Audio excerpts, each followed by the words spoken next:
আজ ১লা জানুয়ারি। এই দিনটিতেই শ্রী শ্রী রামকৃষ্ণ ঠাকুর তিনি কল্পতরু হয়েছিলেন কাশীপুর উদ্যানবাটিতে। আর এই দিনটিকেই স্মরণ করে আজও শ্রী শ্রী রামকৃষ্ণদেবের ভক্ত তারা ছুটে আসেন রামকৃষ্ণ মঠ ও মিশন কামারপুকুরে। আজ সেই কল্পতরু উৎসবেই দেখা গেল বহু ভক্ত ও দর্শনার্থীদের ভিড়। দেখুন সেই ছবি। উপস্থিত থেকে মহারাজ কি বলছেন আমরা শুনব, সাধারণ যাত্রীরাও কি বলছেন তাও আমরা শুনব।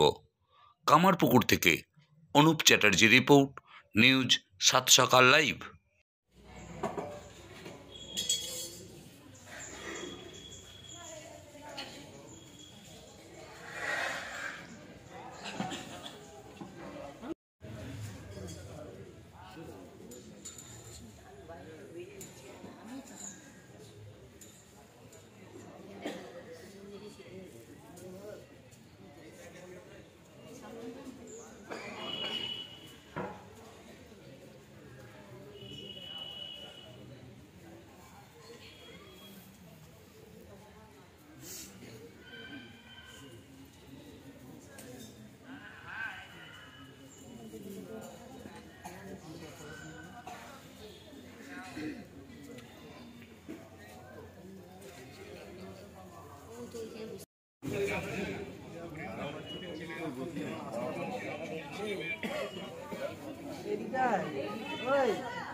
বলবো এটাই বলবো যে আমি এখানে এই প্রথম আসছি।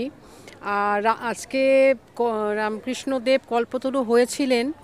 তিনি উদ্যানবাটি কাশীপুর উদ্যানবাটিতে তিনি কল্পতরু হয়েছিলেন। অর্থাৎ তিনি সাধারণ মানুষের কাছে তিনি আজকে বলেছিলেন যে যা প্রার্থনা করুন আমি সব প্রার্থনা পূরণ করব। সেই হিসাবে আজকে সেই দিনটাকে স্মরণ করে আমি আজকে এখানে প্রথম এসেছি। আজকে আমি এসেছি বর্ধমান থেকে। হ্যাঁ, অবশ্যই খুব ভালো লাগছে। একটা সময় যখন মানুষ মানে প্রথম সময়টা আমি পার করে মধ্যবয়স্ক হয়েছি, তো এখন মনে হয় এইসবই আমার কাছে খুব ভালো লাগছে। বৈশাখী শীল। আজ ভগবান শ্রীরামকৃষ্ণদেবের কল্পতরু দিবস।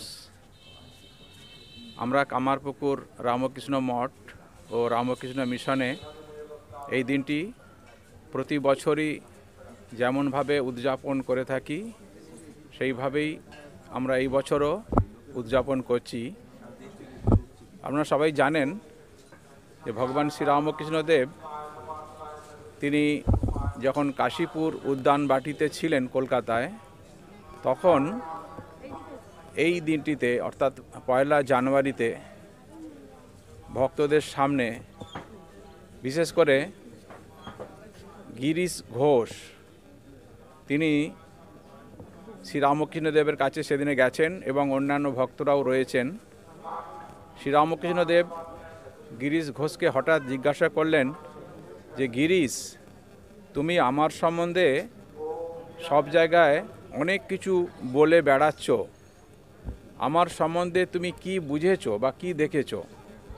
তখন সেই গিরিশ ঘোষ তিনি সঙ্গে সঙ্গে মাটিতে নতজানু হয়ে হাত জোড়ো করে শ্রীরামকৃষ্ণের চরণতলে বলছেন যে ব্যাসদেব, বাল্মীকি তাঁরা যার কোনো ইয়ত্তা করতে পারেননি, আমি তার সম্বন্ধে কি বলবো?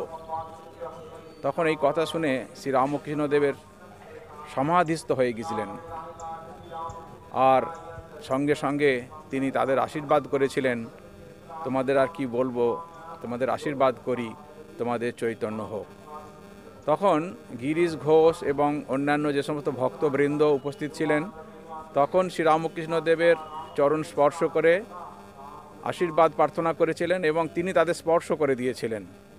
এবং তাদের বলা হয় ধর্মক্ষেত্রে আমরা বলি, যখন আমরা কিছু চাই ভগবানের কাছে, ধর্ম চাই, অর্থ চাই, কামনা বাসনা পূরণ করতে চাই, আর মুক্তি লাভ করতে চাই। ধর্ম, অর্থ, কাম ও মোক্ষ বলা হয় আমরা চাই, এই চতুর্বর্গ ফল চাই। তো সেই দিনে যারা যেমনভাবে যা চেয়েছিলেন, যিনি ধর্ম চেয়েছিলেন ধর্মপথে উন্নীত হয়ে গিয়েছিলেন, যিনি অর্থ চেয়েছিলেন অনেক ধনী হয়ে গিয়েছিলেন, এইভাবে ধর্ম, অর্থ, কাম এবং মুক্তি লাভ যিনি চেয়েছিলেন মুক্তি লাভও করেছিলেন।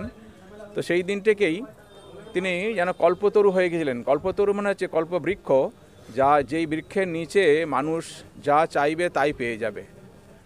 তো ভগবান শ্রীরামকৃষ্ণদেবের একজন সন্ন্যাসী সন্তান, তিনি বই লিখেছেন প্রামাণ্য গ্রন্থ, সেখানে তিনি বলছেন এটা কল্পতরু না বলে বলা যেতে পারে তিনি সেদিনে পৃথিবীর কাছে কেন এসেছেন তিনি ধরা দিয়েছিলেন।